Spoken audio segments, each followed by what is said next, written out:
Hi, everyone. Welcome to Three Questions with Andrew. I'm excited for our guest today. I am joined by Ian from All the Bitter. Welcome, Ian. Would you like to introduce yourself? Hey, Andrew. Thank you. Yeah, my name is Ian Blessing, and I am one of the co-founders of All the Bitter, a line of functional alcohol-free cocktail bitters. Excellent. Ian and I go way back, and he's definitely my favorite non-alcoholic bitter to use. So, three questions for us today. The first one is, now that we are in January of 2025, what was the most surprising part about last year, 2024, for you? I think there were, for us, two surprising things, which maybe both of them shouldn't be surprising at this point, and I need to just get used to it.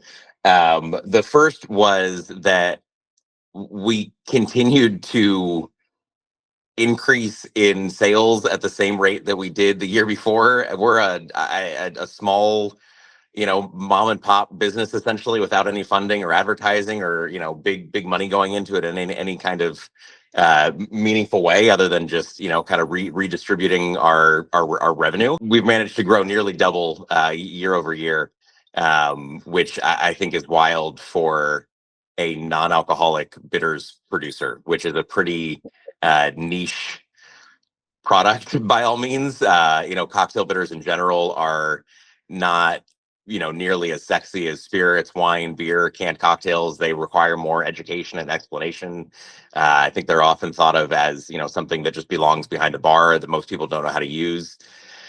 And honestly, when we started this 3 years ago, we had no idea if it was going to even resonate or take off in any kind of meaningful way. And it's wild to see, and great to see that we've continued to grow along with the industry. So that was honestly, continued to be surprised that our silly little bitters company continues to grow. The other part that we were surprised about, which again, we maybe shouldn't have been, because this has been the trend every year since we started, was that we had to scale up again in January. So for the last 3 years, every single January, and I don't know why this has been the trend, because it's the worst timing, because it's the busiest month of the year for us. We have had to scale our operations up every year for the last 3 years in January. We started in a little corner of a shared commercial kitchen in our first year, and then expanded to a larger area within that production space. So that one was relatively easy, but it was buying a lot of new equipment and figuring out new procedures. And then the next year we moved into our own space that was thankfully right next door. So we just picked everything up and walked it next door. But this time was the biggest move, and we moved into a brand new, entirely new facility 10 minutes down the road. And it has a bottle shop and tasting room. So you can see in the windows behind me, that's the production kitchen. So we moved our entire production, all of our inventory. We had to rent, a gigantic moving truck, and we did 10 loads back and forth to move everything. It was an enormous amount of work this time to get the new kitchen up and running, to get this space built out. But it's been an absolute ton of fun. Yeah, that's amazing. One correction: bitters are sexy. Totally sexy. Yeah, thank you. Can't make great cocktails without bitters, I'll say. That's true. Yeah. Awesome. All right, on to question number two.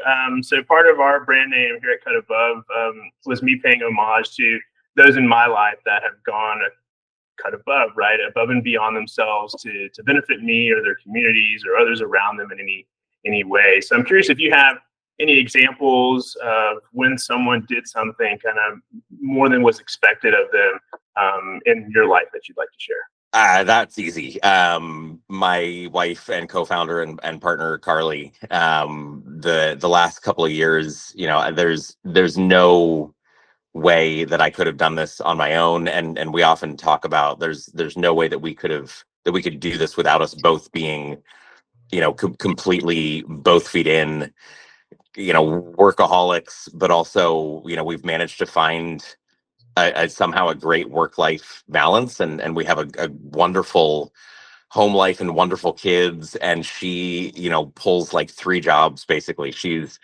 full-time here, and so not only she leads our production and shipping teams, and did this entire build out of this new space. She whenever we're done with this, I have a feeling that she's going to go into being a contractor, because she's back there right now. I don't know what she's doing. She's sawing something. She's like building shelves.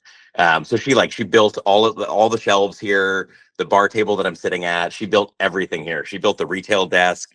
She built everything in this place. She did all of the work.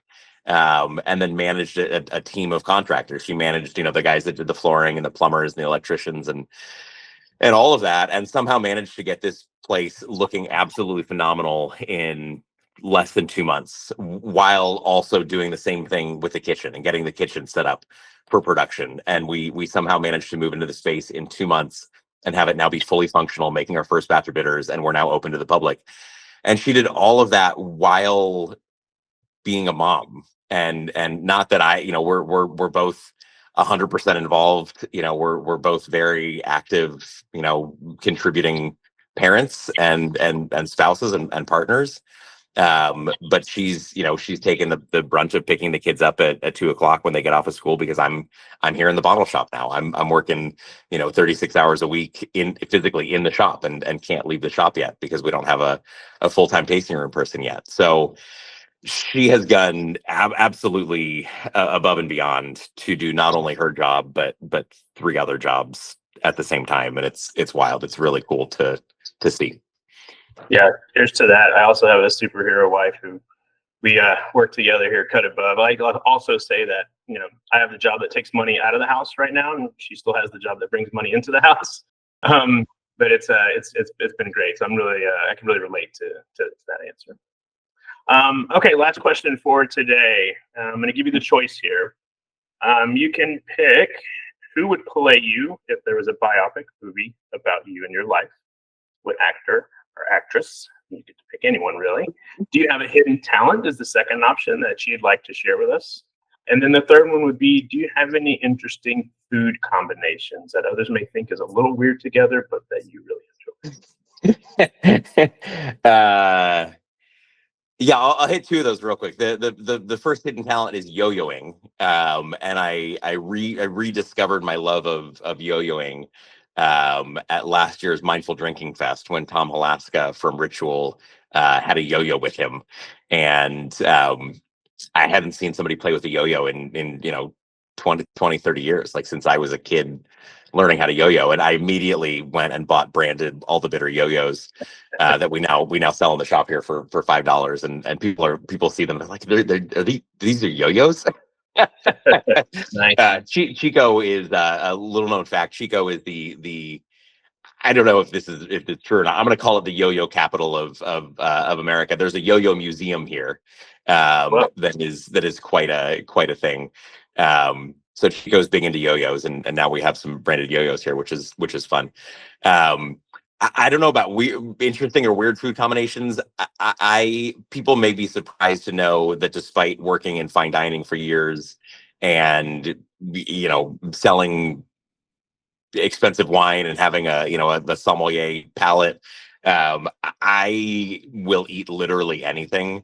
I enjoy great food just as much as I enjoy Taco Bell or a loaf of bread with ketchup on it. I'm not even joking. Like one of the restaurants that I worked in, we served bread, and there was a ketchup dispenser, in the kitchen. And my snack as a manager, working on my feet for 14 hours a day, was I would grab a piece of bread on my way through the kitchen back to the office, grab a piece of bread, squirt some ketchup on it, and that was it. And people looked at me like I was nuts, and I'm like, it's delicious. I don't care. I'm super unfussy. I'm the easiest person in the world. Like I will eat or drink basically anything. It would seem that I have an absolutely unrefined palate, which is like partially true. I like everything. I'm lowbrow, highbrow, and everything in between. I love it. In those moments, right, it's just kind of surviving. It's more sustenance, right? Yeah. I've worked in restaurants for too long, and I still thrive on just sustenance. I don't care what it is. I would again get off like a 16-hour shift at the French Laundry and then drive through Taco Bell on the way home, like multiple times a week, and was very happy with it.